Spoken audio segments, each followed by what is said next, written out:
manusia itu boleh merasakan emosi apapun. Mau marah, sedih, karena emosi itu mau kasih clue ke kita. Jadi ketika ada emosi negatif, jangan panik, jangan dihindarin, kita dengerin aja.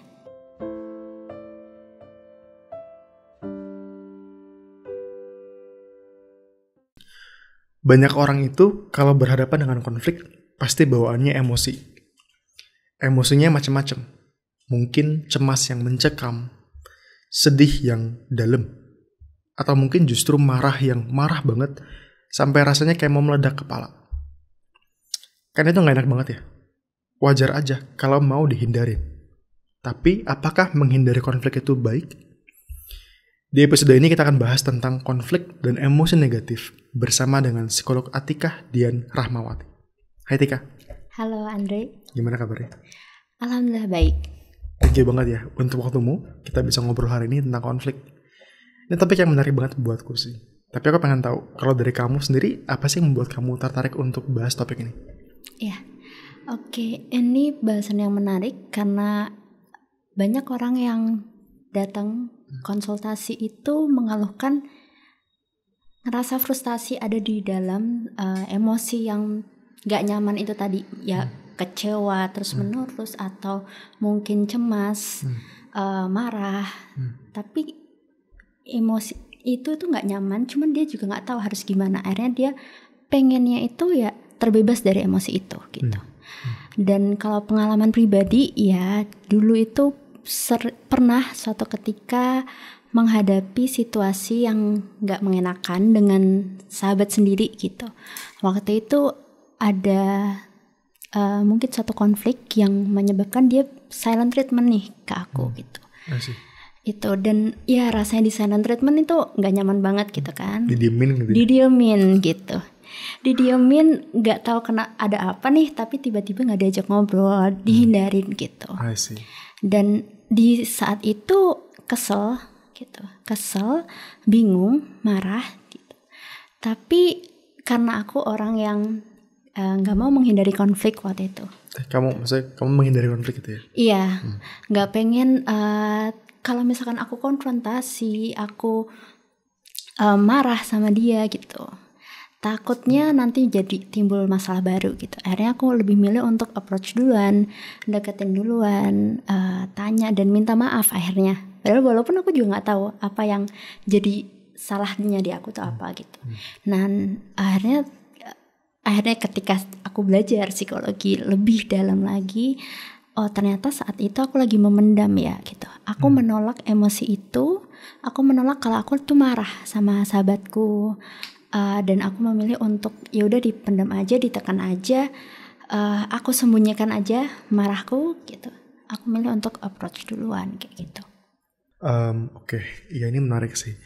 Terus ada yang kamu tadi bilang yang juga nangkep perhatianku tuh. Kamu bilang tadi bebas dari emosi. Seakan emosi itu kayak mengekang gitu ya, kayak jadi penjara, tawanan oleh emosinya sendiri. Menurut kamu kenapa sih orang merasa seperti itu? Iya, jadi pertama memang karena itu perasaan yang nggak nyaman, dan bingung harus ngapain gitu. Akhirnya itu ditolak atau diabaikan. Tidak benar-benar dihadapin langsung kayak gitu. Dan kadang-kala kan misalkan kita cemas sesuatu nih, oh cemas nih besok mau ujian gitu. Tapi cemas ujian ini kita udah mikirnya kemana-mana gitu. Kemana-mana, besok nanti kalau ujianku nilai jelek, aku gak lulus dan segala macam, aku gak bisa daftar dan segala macam misalkan. Akhirnya kita mikirnya kemana-mana nih, overthinking. Nah, ada nih istilah ruminasi ketika kita terus-menerus memikirkan sesuatu secara berulang tentang penyebab atau konsekuensi atau memikirkan perasaan negatif atau pikiran negatif itu gitu, yang akhirnya kadang-kala membuat kita terjebak gitu dalam situasi itu, dalam emosi yang nggak nyaman itu, dan akhirnya ya udah hanyut deh, terperangkap dalam emosi itu gitu. Karena tadi berpikir secara terus-menerusnya, over analisisnya itu pasif gitu. I see. nggak melakukan apa-apa tuh gitu, karena ya akhirnya jadi overthinking itu tadi gitu. Over analisisnya yang pasif gitu. Iya, over analisisnya pasif karena nggak mengarah ke solusi akhirnya. Makanya di penjara diem doang gitu. Iya, diem doang di penjara gitu. Apakah menurut kamu orang merasa bahwa mereka nggak punya kendali atas emosi yang dirasain gitu? Iya, bisa itu. Jadi ketika orang itu nggak tahu sebenarnya, karena ketika kita nggak nyaman kan banyak orang yang akhirnya milih untuk menghindar gitu kan. Menghindar sesuatu yang itu tuh aku nggak mau ngerasain itu gitu. Akhirnya aku nggak punya kontrol ketika aku merasakan emosi itu gitu. Jadi milih untuk menghindar, padahal sebenarnya emosi itu tuh mungkin punya maksud nih, pengen ngasih tahu sesuatu ke kita gitu terhadap situasi itu gitu. Makanya sebenarnya penting sih untuk kita tahu kita tuh lagi ngerasain emosi apa, dipicu sama apa sih gitu. Iya, make sense sih. Aku pun juga pernah ngerasain hal itu ya, untuk kayak merasa nggak berdaya gitu sama emosi sendiri, nggak bisa kontrol gitu. Tapi itu dulu banget, dan setelah konseling sama psikolog gitu, ya ketahuan lah bahwa ini trauma. Jadi trauma yang memicu emosi-emosi negatif tersebut gitu. Dan setelah konseling, setelah diproses, barulah aku bisa ketika itu muncul, aku bisa lebih memproses dengan baik dan bisa tenang gitu. Yeah. Which is bagian dari apa yang kita mau bahas juga ya hari ini ya. Gimana cara menjadi orang yang lebih tenang gitu. Ketika dihadapi dengan emosi negatif. Dan mungkin kita pelan-pelan dulu kali ya. Yeah. Step pertama mungkin aku pengen tahu, apakah emosi negatif itu harus dihindari atau enggak? Kan pasti udah nggak nyaman banget, dan ya setelah nggak nyaman itu, apakah kita harus menghindar dari itu atau gimana nih? Oke. Iya, jadi sebenarnya ketika kita dalam emosi negatif itu kan ada respon fisiologis ya. Ya entah itu berkeringat, jantungnya berdebar, ototnya menegang, atau mungkin kalau mau ujian mules gitu perutnya misalkan. Itu kan ya bikin kita nggak nyaman juga gitu. Dan ketika sudah ada tanda-tandanya nih, sebenarnya kan itu termasuk jadi sinyal nih. Kalau ada sesuatu yang salah yang terjadi, atau sesuatu yang perlu ada segera perbaikan nih, atau perlu ada tindak lanjut nih gitu. Tapi kadangkala banyak orang yang akhirnya memilih untuk menghindar gitu. Itu tadi yang akhirnya nggak melakukan apa-apa gitu. Jadi dihindar. Sebenarnya ketika menghindar itu bisa jadi positif, bisa jadi negatif. Ia menghindar kalau nggak ada time limitnya gitu. Tapi kalau menghindar untuk menenangkan diri, it's okay gitu. Jadi misalkan ada di situasi yang nggak nyaman, menghindari situasi itu dulu, area itu dulu, pindah tempat untuk cari udara segar mungkin, untuk lebih tenang gitu. Kemudian setelah lebih tenang baru menghadapi itu. Termasuk misalkan kita lagi konflik marahan sama seseorang gitu. Mungkin udah puncaknya udah marah gitu ya, badannya aja udah gak nyaman gitu. Mungkin banyak orang yang akhirnya milih untuk diemin tadi, silent treatment tadi. Sebenarnya away dulu aja gak apa-apa gitu. Kasih waktu misalkan 20 menit, atau bisa disampaikan kalau nanti kita bahas lagi ya, tapi aku perlu menenangkan diri dulu gitu. Jadi itu gak apa-apa menghindar gitu. Itu. Dan sebenarnya emosi itu faktanya rasional. Karena ketika kita merasakan emosi, kita jadi itu jadi pertanda gitu. Apa sih yang sebenarnya terjadi dalam diri kita yang menyebabkan kita merasakan emosi itu? Akhirnya kan di situ kita jadi mengidentifikasi masalah gitu. Kita cari tahu sebenarnya ada masalah apa sih yang terjadi. Kedua, ketika ada masalah ini, sebenarnya apa sih yang harus aku lakukan? Di situ kan kita jadi bisa mencari peluang nih, solusinya apa gitu. Karena kadang kalau misalkan kita lagi nggak nyaman, cemas itu tadi, kita jadi miss gitu. Mungkin ada peluang solusi di antara kita, tapi karena kita terjebak dengan perasaan cemasnya itu tadi, jadinya nggak kepikiran gitu. Jadi ketika emosi negatif ini hadir gitu, dia bisa membantu kita untuk menentukan langkah selanjutnya biar kita merasa lebih tenang tadi itu. Jadi menghindar pun boleh sebenarnya. Mm-mm. Tapi ada menghindar yang baik sama menghindari yang kurang baik. Menghindar yang baik adalah menghindar yang minta izin dulu sama orangnya. Iya. Kalau emang sama orang gitu ya. Mm-mm. Terus ada time limitnya gitu ya. Mm-mm. Kenapa sih menurutmu perlu time limit? Karena kalau misalkan nggak ada time limitnya, akhirnya kita udah terdistraksi. Terdistraksi ya sih. Masalahnya mungkin meluap jadi kemana-mana. Atau ya lupa aja gitu. Atau lupa aja gitu. Padahal emosi yang nggak nyaman itu kan masih ada di sama kita gitu. Gak bisa dilupain gitu ya. Nggak bisa dilupain. Akhirnya jadi memori gitu kan. Akhirnya ketika kita menemukan atau menemui situasi yang mungkin serupa, atau mungkin ketemu orang yang pernah berkonflik sama kita, tapi bukan orang itu, mungkin lebih ke sifatnya nih sama gitu. Itu bisa ke-trigger lagi nih emosinya gitu. Itu sih. Jadi akhirnya ya kemana-mana gitu. Emosi yang numpuk dan gak diselesain itu termasuk trauma gak sih? Iya. Termasuk Bisa ya? trauma. Ya. Karena gitu kan karakteristiknya kan. Iya. Trigger gitu, meledak habis itu. Meledak gitu. Terus orang yang selanjutnya ini bingung gitu. Soal gue apaan gitu, kok tiba-tiba meledak gitu. Oh, jadi bukan karena dia doang gitu, tapi karena peristiwa-peristiwa sebelumnya gitu ya. Betul. Oke, paham. Oke, kita udah bahas sedikit juga tadi. Kalau nggak dihindarin, kenapa memang? Apa manfaatnya? Tadi sempat kamu bilang manfaatnya adalah dia ngasih clue ya. Clue untuk ada something nih. Iya.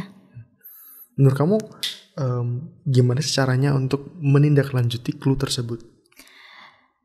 Untuk menindaklanjuti, pertama memang kita harus aware dulu sih. Kita harus sadar dulu sama kondisi diri gitu. Oh, aku ngerasain nggak nyaman ya. Nggak nyaman ini namanya apa? Apakah marah? Apakah kecewa? Apakah malu gitu? Apakah takut gitu kan? Ketika kita tahu namanya apa, kan kita jadi bisa mengkaitkan dengan situasi yang terjadi gitu. Oh, misalkan aku udah ngantri lama nih di Serobot gitu, nggak nyaman. Oh, ini namanya marah gitu. Karena yang seharusnya jadi hakku, aku nggak jadi dapat gitu. Itu jadi kita kenali dulu ini namanya apa gitu. Karena kan banyak orang yang misalkan dia kecewa tapi keluarnya marah, banyak atau sedih keluarnya bisa marah juga gitu. Iri bisa keluarnya marah juga. Jadi perlu tahu dulu ini namanya apa gitu. Terus setelah tahu nih, oh ternyata aku merasa seperti ini ketika situasinya seperti ini gitu. Terus yang jadi kebutuhanku tuh apa sih? Gitu. Untuk bisa jadi berubah dalam kondisi yang nggak nyaman jadi nyaman gitu. Apa yang bisa membuat aku berubah jadi nyaman dan kebutuhanku terpenuhi? Dan jawabannya tetap yang lebih tahu kita sendiri sih gitu. Emosi itu yang ngasih clue gitu ya. Emosi itu ngasih clue. Apa yang dibutuhin, apa yang bisa buat nyaman. Iya. Kalau nggak nyaman ya berarti ada something gitu ya. Betul. Kalau yang ada something. Tadi kamu sempat bilang sesuatu yang benar juga sih. Semua emosi jadi satu. Alias ada orang yang mau dia sedih, mau dia kecewa, mau dia malu, mau dia apapun itu ya, yang dia rasain, keluarnya cuma marah doang gitu. Itu menurutmu baik atau nggak baik ya, dan kenapa gitu? Iya, bisa jadi karena ketika dia ada di situasi yang nggak nyaman itu, dia bingung harus ngapain sih. Sebenarnya yang tepat tuh harus ngapain. Jadi kalau personal storyku, iya pengalamanku juga kayak gitu. Ekspresi emosi puncakku adalah nangis gitu. Ketika udah marah yang meledak itu, keluarnya bukan marah, mungkin kasih kritik atau kasih saran, tapi lebih nangis ya akhirnya. Jadi nggak bisa ngapa-ngapain. Yaitu karena marah yang tadi mungkin levelnya ada di level 2 mungkin, itu nggak aku tindak lanjutin gitu. Akhirnya itu menumpuk, dan aku nggak tahu harus kayak gimana. Keluarnya jadi ekspresi emosinya jadi nangis gitu. Gitu. Jadi ya akhirnya ketika nggak ditindaklanjutin bisa jadi meledak itu tadi. Jadi bom waktu itu tadi. Itu sih. Jadi karena mungkin nggak ada kontrol aja, hilang kontrol aja. ya hilang kontrol. Karena kan misalkan emosinya macam-macam nih, tapi ekspresi emosinya bisa jadi sama. Betul. Gitu. Kayaknya semua orang ada defaultnya nggak sih? Iya. Ada yang default nangis, ada yang defaultnya marah. Iya. Ada yang defaultnya apa lagi? Diem mungkin, malah nggak ngapa-ngapain. Oh ini ya apa? Fight or freeze itu juga modelnya. Iya. Ada yang defaultnya kabur aja gitu. Iya, defaultnya kabur aja gitu. Ya aku tahu tuh. Ada satu orang dalam buku yang defaultnya kabur aja. Anyway. Yeah. Dan ya akhirnya ya kita sering ya nemuin orang lain kayak gitu ya. Iya. Ya, cuma itu jangan lah ya. Iya, jangan. Itu kan karena tadi ya, karena dia nggak tahu harus merespon apa ketika dia merasakan emosi itu. Akhirnya defaultnya adalah mungkin dengan kabur gitu. Gimana supaya dia tahu ya? I guess harus ada kemauan dari dalam diri tapi sendiri. Betul. Kalau nggak ada ya mau gimana? Bisa dipaksa. Iya. Jadi sebenarnya kan pada dasarnya emang manusia nggak ada yang sempurna ya. Semua orang ngelakuin kesalahan gitu. Tapi untuk kita bisa belajar dari kesalahan kita, kan kita perlu mengakui dulu nih kalau ada sesuatu yang salah, gitu. Dan ketika kita mengakui kalau ada yang salah itu udah big step gitu. Big step. Itu udah kayak ya setengah jalan lah. Karena setelah itu kita jadi lebih objektif nih untuk ngelihat sesuatu gitu. Setengah jalan. Itu term yang menarik sih. Untuk mengabarkan kondisi ini sih. Ya. Iya. Itu setuju sih, setengah jalan. Itu. Jadi ketika akhirnya kan jadi penting ya untuk menyambut si emosi ini gitu. Dan menerima secara terbuka, kita nggak ngehakimin, kita nggak nolak gitu. Ya udah kita rasain aja karena dia tuh mau kasih clue ke kita gitu. Setengah jalannya udah ya. Setengah lagi dong. Gimana tuh? Setengahnya lagi. Setengahnya lagi yaitu kita udah kenali, sadari, kita validasi gitu. Gak apa-apa loh kalau misalkan ngerasa kecewa. Gak apa-apa kalau ngerasa sedih, ekspektasinya gak terwujud gitu. Karena itu manusiawi banget gitu. Semua orang pasti ngerasain respon yang sama gitu, memberikan respon yang sama. Setelah itu barulah gitu, berarti ada sesuatu yang salah nih, ada sesuatu yang gak nyaman nih. Apa nih kebutuhanku yang mungkin belum terpenuhi gitu. Dari situ itu membuka peluang kita untuk lebih terbuka melihat alternatif solusi gitu. Oh, sebenarnya peluang-peluang apa aja sih yang ada di sekitarku yang bisa ngebantu aku untuk memenuhi kebutuhanku. Kalau nggak ada, aku perlu cari bantuan kemana gitu. Atau aku perlu cari kemana gitu. Biar kebutuhanku ini terpenuhi dan aku merasa lebih nyaman gitu. Jadi langkah pertama adalah ngakuin bahwa kita ada something yang wrong, something yang bermasalah. Terus langkah kedua adalah validasi tadi ya. Validasi bahwa ya nggak masalah loh kalau ngerasa kecewa. Aku kayak di kepala aku tadi aku mikir ada dua hal sih. Mungkin kayak gunung es yang terlihat dari atas ya kaburnya, let's say. Tapi di bawah gunung es itu ada emosi-emosi lain gitu. Mungkin dia kecewa atau dia malu yang menyebabkan dia kabur. Padahal bukan mau kabur untuk kabur doang, tapi dia malu atau kecewa. Akhirnya dia nggak nyaman, dia kabur lah. Gitu. Iya. So yang divalidasi itu adalah emosi yang di bawahnya itu ya. Yang malunya sama yang kecewanya. Gitu. Malu sama kecewanya. Okay. Setelah itu apa tadi? Dan setelah itu ketika kita lagi ada di situasi yang gak nyaman, sebenarnya ada respon biologis yang mendorong kita untuk cari bantuan ke orang lain. Jadi ketika kita misalkan menunjukkan sedih, itu kan akhirnya kasih sinyal juga nih buat orang lain bisa ngebantu gitu. Siapa tahu alternatif solusinya itu adalah dengan cari bantuan orang lain, gitu. Jadi ketika kita menyadari yang tadi ya yang di gunung es yang nggak terlihat itu kan berarti kita membangun kembali koneksi sama diri kita sendiri. Tetapi kita juga perlu bangun koneksi sama orang lain. Menarik. Biar dari situ mungkin kita bisa dapat perspektif lain, bantuan gitu. Dan sembari kita mencari tahu apa sih yang jadi kebutuhan kita gitu. Self talk berarti kemurahan yang besar ya di sini. Betul, self talk. Self talk ini bentuknya bisa macam-macam sih. Apakah dengan berbicara dengan cermin gitu kan, atau nulis gitu. Nulis juga bisa gitu. Kamu ada tips gak untuk self talk yang oke gimana? Self talk yang oke. Sebenarnya akhirnya akan semua orang bisa eksplor sih mana yang paling nyaman ya. Tapi kalau aku sih sering kali nulis, karena kadang kalau misalkan kita udah ada di kondisi yang gak nyaman itu kan kayak benang kusut ya di kepala gitu. Akhirnya kita kayak nyatu sama masalah kita, sama emosi kita kayak gitu. Dengan nulis, aku bisa memindahkan si benang kusut ini ke dalam suatu media gitu. Dan di situ aku bisa ngurai. Akhirnya aku ngelihat itu dari aku memberi jarak nih, kayak helikopter view nih gitu. Jadi aku punya ruang untuk melihat itu secara lebih objektif. Oh ternyata aku tuh ngerasain kayak gini. Oh ternyata ini dipicu sama masalah ini atau situasi ini gitu. Oh ketika aku merasakan situasi itu sebenarnya ada kebutuhanku yang gak terpenuhi misalkan gitu.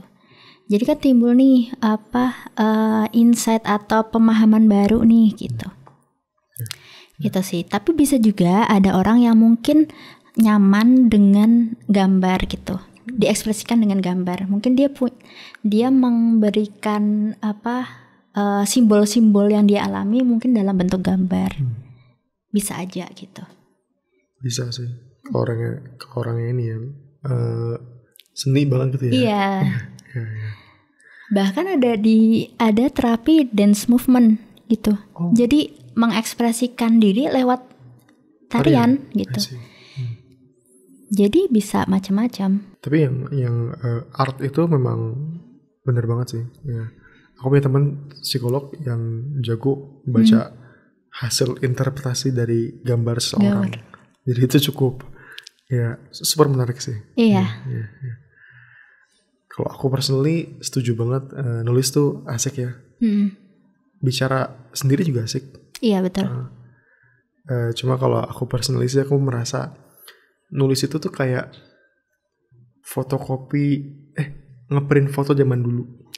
Dicuci dulu, gini dicuci. Jadi helai per helai gitu. Perhelai. Lama tapi dalam, super dalam, komprehensif. Kalau ngomong cepet tapi instan gitu. Nggak buruk atau baik, tapi beda aja gitu. Beda aja. Ya, cukup menarik sih. Cuman mungkin benefitnya kalau nulis tuh kita bisa review ulang ya. Oh iya sih. Kalau ngomong nggak bisa ya. Kecuali direkam. Iya benar. Cuma malas. Iya cuma malas. Iya. Cuma cepet ya kan. Ngomong iya tapi cepet. Kan? Iya.